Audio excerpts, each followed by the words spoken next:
Hoarding लगी थी तो उसमें ये दिखाया गया था कि कुछ बच्चे जो है गाय के मुंह से पन्नी खींच रहे हैं। तो हम लोग क्या करते हैं कि घर से जो है मार्केट में जिस पन्नी में सामान लेकर आते हैं फिर उसी पन्नी में हम लोग खाने पीने की चीज़ कूड़ा करकट छिल के भर के फेंक देते हैं। अब जो आवारा पशु हैं, गाय हैं जो घूमती रहती हैं, देखिए सबसे बड़ी विडंबना तो ये है कि भैंस किसी की आपको घूमती हुई नज़र नहीं आएगी, लेकिन जिस देश में गाय का इतना सम्मान होता था वो आज कूड़ा करकट खाने को मजबूर मारी मारी फिरती है।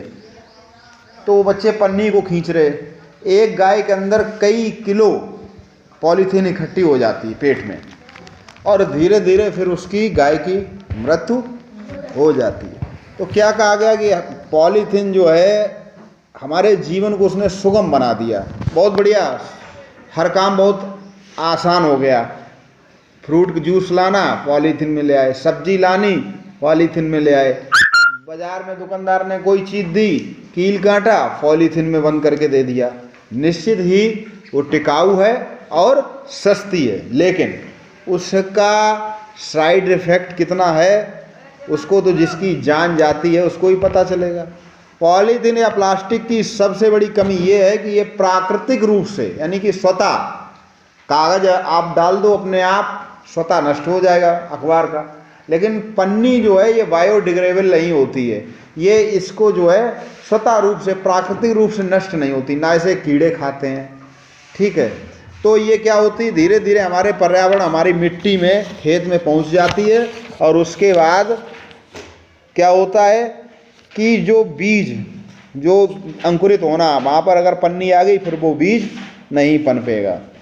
पीतल तांबे जैसी धातुओं के दाम इतने हैं कि उससे बने हुए सामान को हर लोग नहीं खरीद सकते, तो प्लास्टिक से बने सामान सस्ते होते हैं। अब देखिए हमारे घर में आप देखेंगे तो बाल्टी टोकरी और बर्तन तक प्लास्टिक। अब तो एक चीज़ और है, खाने पीने की चीज़ें हम जो प्लास्टिक के बर्तन में रखते हैं, कंटेनर पहले कांच के होते, कांच महंगा पड़ता है तो लोग प्लास्टिक के ही कंटेनर या किसी कोई चीज़ खरीद के लाए उसका डिब्बा आया उसी में फिर हम लोग अचार रख देते हैं। हमारे घर में भी होता है ऐसा नहीं कि हमारे घर में नहीं होता।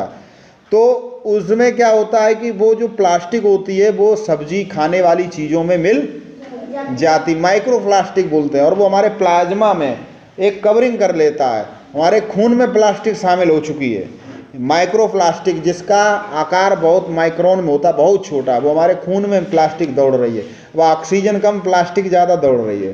तो कहने का अर्थ ये है कि थोड़ा जागरूक बने, बिल्कुल ख़त्म नहीं किया जा सकता है। ऐसा नहीं कि प्लास्टिक का प्रयोग बिल्कुल ख़त्म कर देंगे तो भी समस्या आएगी, लेकिन हम इसका कम से कम प्रयोग करें। बाज़ार जाएं तो झोला लेकर जाएं, एक झोला बनवा लो। देखिए हमारे पास झोला ये परमानेंट रहता है, मेरी बाइक पे भी रहता है, कार में भी हो, तब भी हम ये झोला लेके आते हैं, तो हम अपना इसी में सामान रख लेते हैं, झोला रखते हैं। तो अपने पास झोला रखें, जहाँ भी जाएं कोई चीज़ दिख जाए अच्छी खरीदनी झोले में रख के लाएं। ठीक, चीनी तो नहीं ला सकते हो आप, लेकिन सब्जी के लिए आप पन्नी ना लें, सारी सब्जी एक झोले में पलटवा लें। ठीक है, और चीनी के लिए अलग से कागज़ के थैले आते हैं और अपने सुरक्षित तरीके से उसको रख लें। कहने का अर्थ ये है कि आप पॉलीथीन का प्रयोग अगर नहीं करेंगे तो किसी एहसान नहीं करेंगे, इससे हमारे पर्यावरण को बहुत सारा लाभ मिलेगा। ठीक है, यदि समय रहते हम इस समस्या के प्रति जागरूक नहीं होंगे तो हमारा जीवन खतरे में पड़ जाएगा, और स्वच्छ वातावरण में ही मानव जीवन का विकास संभव है। ठीक है, जहाँ स्वच्छता है वहीं ईश्वर है, सीधी सी बात। स्वच्छता में ही, गांधी जी का कहना है कि स्वच्छता में ही ईश्वर का निवास होता है। आपके घर में स्वच्छता नहीं है, सब सामान उल्टा सीधा पड़ा, कूड़ा करकट है, गंदा संदा पड़ा, और आप भक्ति करना चाहो, भगवान को याद करना चाहो तो भगवान आपसे प्रसन्न नहीं होंगे, ना भगवान आपको याद होंगे। ठीक है, आप भगवान की सेवा कर ही नहीं पाएंगे, प्रार्थना कर ही नहीं पाएंगे। प्रार्थना करने से पहले अपने तन और अपने मन और अपने आसपास की साफ सफाई बहुत ज़रूरी है। और प्लास्टिक एक ऐसी चीज़ है कि नाली में भर जाए तो नाली ब्लॉक कर दे, खेतों में चले जाए तो बीज को ब्लॉक कर दे, जहाँ भी ये गिर जाती है वहाँ की जगह को खराब, और अपने हजारों वर्ष लगते हैं। अगर एक पन्नी ज़मीन में दब जाए तो उसको हजारों वर्ष लगते हैं ख़त्म होने में।